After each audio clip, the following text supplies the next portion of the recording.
નમસ્કાર. ક્યારે એવું બન્યું છે કે કોઈ એવો સવાલ પૂછે જેનો જવાબ આપવો લગભગ અશક્ય લાગે અને છતાં કોઈક એનો જવાબ એટલી ચાલાકીથી આપી દે કે આપણે બસ જોતા જ રહી જઈએ? આજે આપણે અકબર અને બિરબલની એક આવી જ પ્રખ્યાત વાર્તાને જરા અલગ નજરથી જોવાના છીએ. આ માત્ર વાર્તા નથી, પણ મોટી મોટી સમસ્યાઓ ઉકેલવાનો એક પાઠ છે. તો ચાલો શરૂ કરીએ. તો મુદ્દો આ જ છે.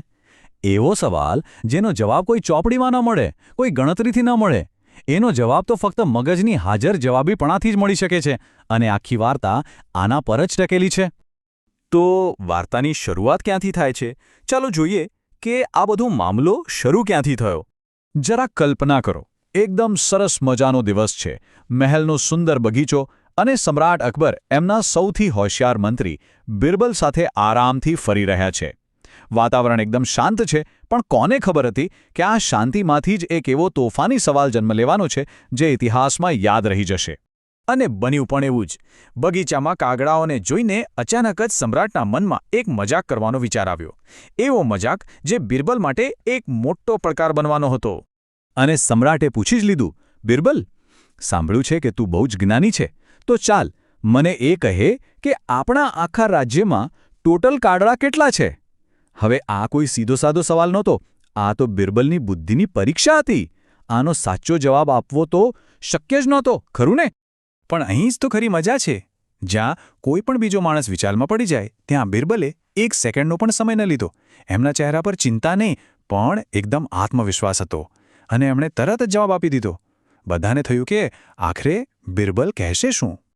તો હવે આવે છે વાર્તાનો સૌથી રસપ્રદ ભાગ. બિરબલે જે આંકડો આપ્યો એ કોઈ અંદાજ નહોતો. 95,463. જી હા, એકદમ પાક્કો આંકડો. એક પણ ઓછું નહીં, એક પણ વધારે નહીં. આ કોઈ ગોળ ગોળ જવાબ નહોતો, એકદમ ચોક્કસ સંખ્યા. એટલી ચોક્કસ કે કોઈને પણ નવાઈ લાગે. ભલા આખા રાજ્યના કાગડા કોઈ ગણી શકે ખરું? સમ્રાટ અકબર તો આ જવાબ સાંભળીને ખરેખર દંગ રહી ગયા. એમને ખબર હતી કે આ સાચો જવાબ ન હોઈ શકે, પણ બિરબલના આત્મવિશ્વાસથી તેઓ બહુ પ્રભાવિત થયા. એટલે એમણે હસીને બિરબલને બરાબરનો ફસાવાનું નક્કી કર્યું. અને હવે આવે છે આખી વાર્તાનો સાર, જ્યાં બિરબલ પોતાના એવા જવાબનો બચાવ કરે છે જે દેખીતી રીતે જ ખોટો હતો. પણ કેવી રીતે? ચાલો જોઈએ. સમ્રાટે પહેલો સવાલ કર્યો, એકદમ લોજિકલ. ઠીક છે બિરબલ, માની લીધું. પણ જો આપણે ગણતરી કરીએ અને કાગડા તે કહ્યા એના કરતાં વધારે નીકળ્યા તો? અને તરત જ બીજો સવાલ, અને જો કાગડા ઓછા નીકળ્યા તો શું? સમ્રાટને લાગ્યું કે હવે તો બિરબલ ફસાયા. હવે એમની પાસે બચવાનો કોઈ રસ્તો નથી. પણ શું ખરેખર એવું હતું? અને આ રહ્યો બિરબલનો માસ્ટર સ્ટ્રોક. એમણે કહ્યું, જહાંપનાહ, એ તો બહુ સહેલું છે. જો કાગડા વધારે નીકળે તો સમજવાનું કે આજુબાજુના રાજ્યોમાંથી એમના સગા વહાલા મહેમાનગતિ માણવા આવ્યા છે. અને જો કાગડા ઓછા નીકળે તો સમજવાનું કે આપણા રાજ્યના કાગડા એમના સગા વહાલાને ત્યાં ફરવા ગયા છે. બોલો, આ એવો જવાબ હતો જેને કોઈ ખોટો સાબિત જ ન કરી શકે.